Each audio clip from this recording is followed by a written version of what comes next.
Assalamualaikum warahmatullahi wabarakatuh. Saya Fajri Isnawati dari kelas 12 TKJ 1 akan mempresentasikan mengenai keamanan jaringan.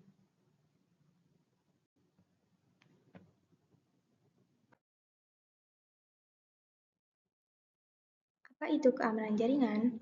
Keamanan jaringan adalah bentuk pencegahan atau deteksi pada hal yang bersifat gangguan dan akses tak seharusnya pada sistem jaringan komputer, yang bertujuan untuk mengantisipasi resiko jaringan komputer berupa bentuk ancaman fisik maupun logik, baik langsung maupun tidak langsung, yang mengganggu aktivitas yang sedang berlangsung dalam jaringan komputer.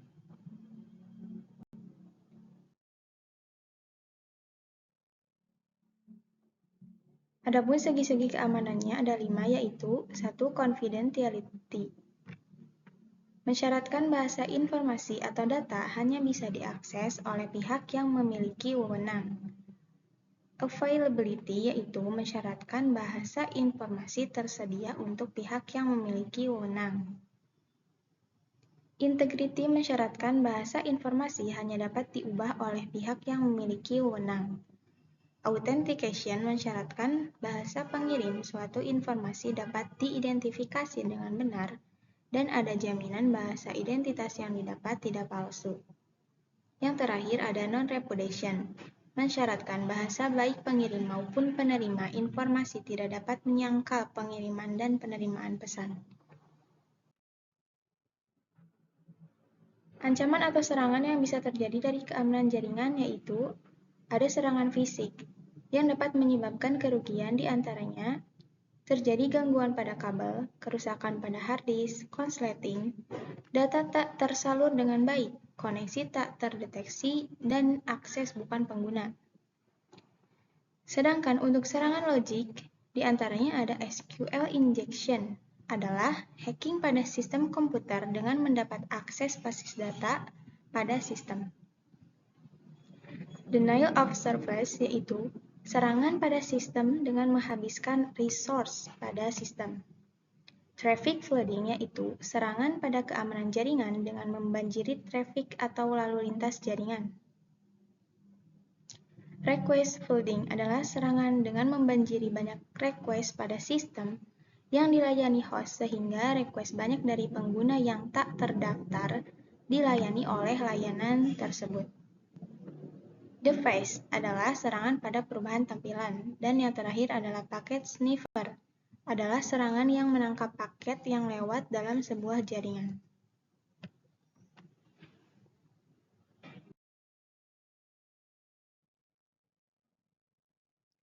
Ancaman-ancaman yang ada pada keamanan jaringan. Virus, yaitu program yang dapat menyisipkan dirinya sendiri ke objek lainnya, seperti jenis dokumen yang digunakan. Hacking adalah tindakan untuk memperoleh akses ke suatu sistem menggunakan kelemahan yang ada di sistem itu sendiri. Trojan, virus yang merujuk kepada sebuah bentuk perangkat lunak yang mencurigakan, yang dapat merusak sebuah sistem atau jaringan. Sedangkan untuk cracker, yaitu individu yang mencoba masuk ke dalam suatu sistem komputer tanpa izin atau autorisasi. Individu ini biasanya berniat jahat atau buruk.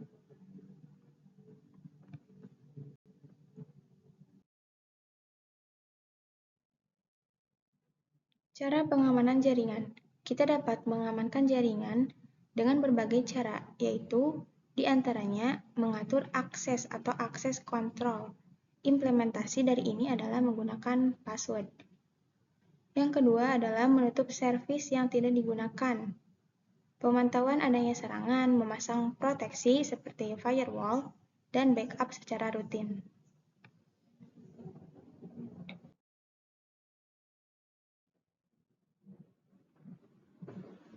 Nah, untuk contoh kasus adalah pada Pusat Data Nasional atau PDN, tepatnya di PDNS Surabaya yang diretas oleh hacker. PDN atau Pusat Data Nasional merupakan fasilitas yang digunakan untuk penempatan sistem elektronik dan komponen terkait lainnya untuk keperluan penempatan, penyimpanan, dan pengolahan data dan juga pemulihan data. Data-data yang terdapat pada PDN atau PDNS nantinya akan digunakan oleh pemerintah pusat dan daerah-daerah agar dapat saling terhubung satu sama lain.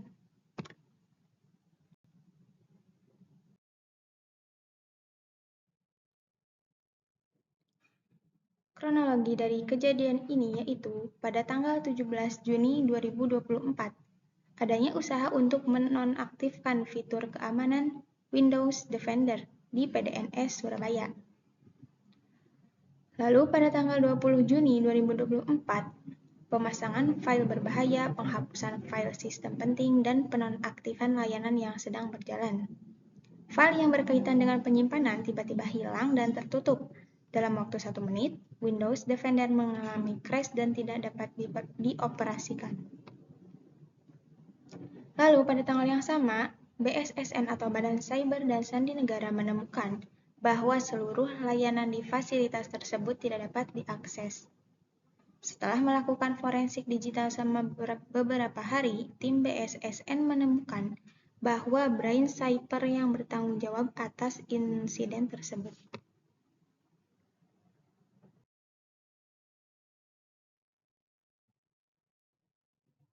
Brain Cyber adalah kelompok peretas yang menggunakan varian ransomware Lockbit 3.0. Ransomware ini biasanya tak sekadar mengunci berkas yang ada, seperti ransomware pada umumnya, tapi juga mencurinya. Kelompok ini meminta tebusan sebesar 8 juta US dollar atau sekitar 131,8 miliar agar data yang dienkripsi dapat dibuka kembali.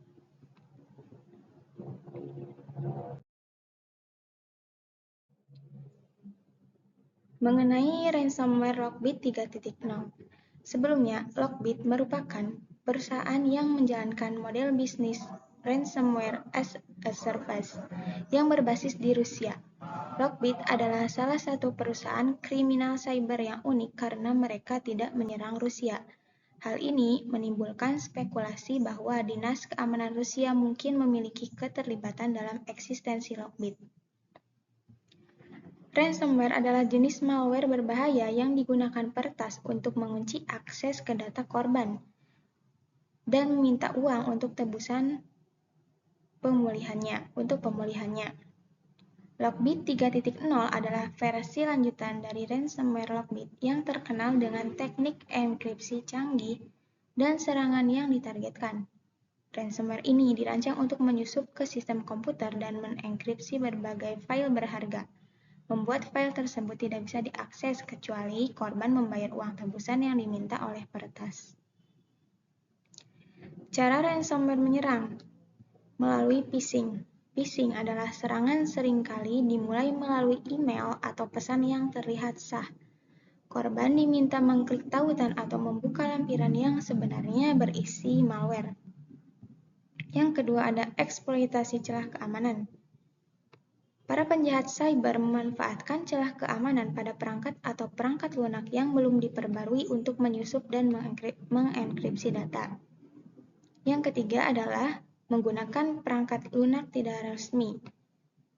Biasanya pengunduhan atau penggunaan perangkat lunak yang tidak sah atau tidak resmi, terutama dari sumber yang tidak terpercaya, dapat membuka pintu bagi malware.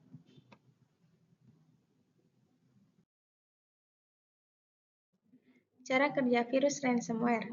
Yang pertama adalah infeksi dan penyebaran. Ransomware dapat menyebar melalui berbagai cara termasuk lampiran email berbahaya, tautan yang meragukan, situs web yang terinfeksi, atau eksploitasi kerentanan dalam perangkat dan perangkat lunak. Setelah perangkat terinfeksi, ransomware mulai bekerja. Yang kedua adalah tahap enkripsi data. Ransomware akan memindai file di perangkat dan mengenkripsi data yang berharga dengan menggunakan algoritma enkripsi yang kuat. File yang dienkripsi akan memiliki ekstensi yang berbeda atau tambahan yang mengindikasikan bahwa file tersebut tidak dapat diakses. Selanjutnya, ada tampilan pesan tebusan. Setelah berhasil mengenkripsi data, ransomware akan menampilkan pesan tebusan kepada pengguna. Pesan ini berisi instruksi tentang cara membayar tebusan dan mendapatkan kunci dekripsi untuk memulihkan akses ke data yang terenkripsi. Biasanya pesan tebusan ini menampilkan batas waktu dan ancaman untuk menghapus data jika tebusan tidak dibayar. Selanjutnya adalah pembayaran tebusan. Penyerang meminta pembayaran tebusan dalam bentuk mata uang digital seperti Bitcoin atau Ethereum. Metode pembayaran ini memungkinkan para penyerang untuk menjaga anonimitas mereka, membuat pelacakan aktivitas mereka sulit dilakukan. Lalu selanjutnya, pemulihan data. Jika tebusan dibayar, penyerang akan memberikan kunci dekripsi kepada pengguna untuk memulihkan akses ke data yang terenkripsi. Namun tidak ada jaminan bahwa data yang akan dikembalikan sepenuhnya atau bahwa penyerang tidak akan kembali menyerang.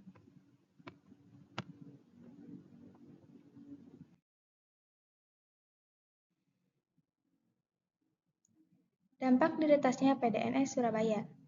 Pemerintah mencatat bahwa sebanyak 282 instansi pemerintah memiliki data yang tersimpan di PDNS Surabaya yang terkena dampak dari serangan ransomware. Data ini termasuk data dari kementerian dan lembaga serta pemerintah provinsi, kabupaten, dan kota. Dan 282 instansi tersebut, 239 diantaranya mengalami gangguan layanan publik dan tidak memiliki backup data. Sementara 43 instansi lainnya juga mengalami kendala, namun diprediksi dapat segera pulih karena memiliki backup.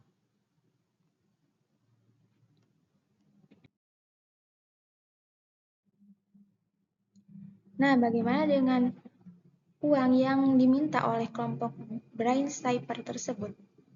Pemerintah menanggapi ini, yaitu tidak akan dibayar tebusan, kata Menteri Kominfo Budi Aris Setiadi.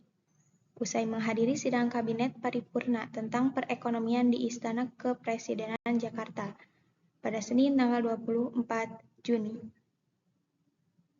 Kominfo dan BSSN menargetkan infrastruktur ini pulih sepenuhnya pada Agustus.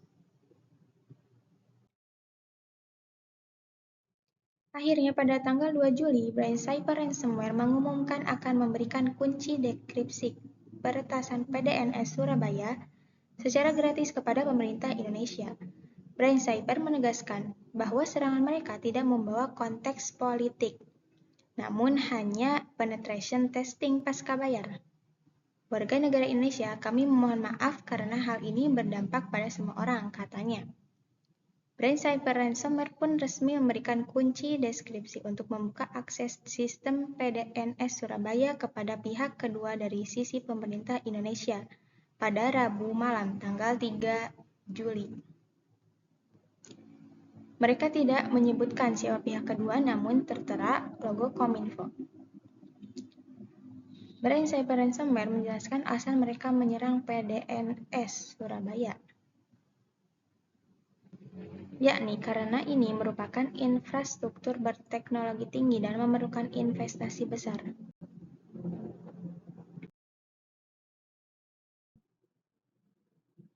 Untuk sistem keamanan yang digunakan PDN, ternyata hanya 2% dari data yang ada pada PDNS yang telah memiliki backup. Yang artinya 98% dari data yang ada PDNS tidak memiliki backup. Hal tersebut tentu berisiko dan melanggar aturan BSSN nomor 4 tahun 2021 pada pasal 35 ayat 2E yang menyebutkan bahwa salah satu syarat untuk memenuhi standar teknis keamanan pusat data nasional adalah dengan melakukan backup informasi dan perangkat lunak yang berada di pusat data nasional secara berkala. Dan juga ternyata untuk keamanan PDN hanya menggunakan Windows Defender sebagai lapisan keamanan perangkat yang notabene-nya merupakan software bawaan Windows yang kurang dapat diandalkan.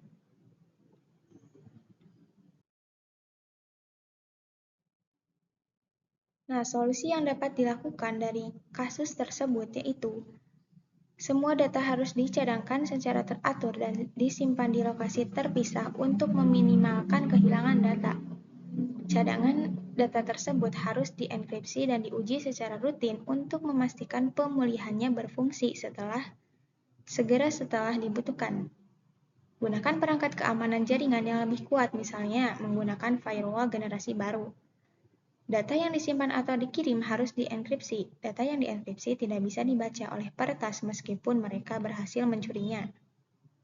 Lalu, gunakan sistem operasi khusus, diantaranya adalah Linux, yang dioptimalkan untuk keamanan dan melindungi pusat data dari serangan berbasis OS. Gunakan Windows Server dengan hardening atau penguatan konfigurasi yang ketat, bukan Windows Default. Juga penting untuk redundansi, sebagai upaya mengurangi risiko kegagalan sistem secara keseluruhan. Redundansi dapat mencakup perangkat keras ganda, penyimpanan awan, atau server cadangan yang siap beroperasi jika sistem utama gagal. Sekian yang dapat saya sampaikan. Mohon maaf apabila ada kesalahan dan kekurangan. Wassalamualaikum warahmatullahi wabarakatuh.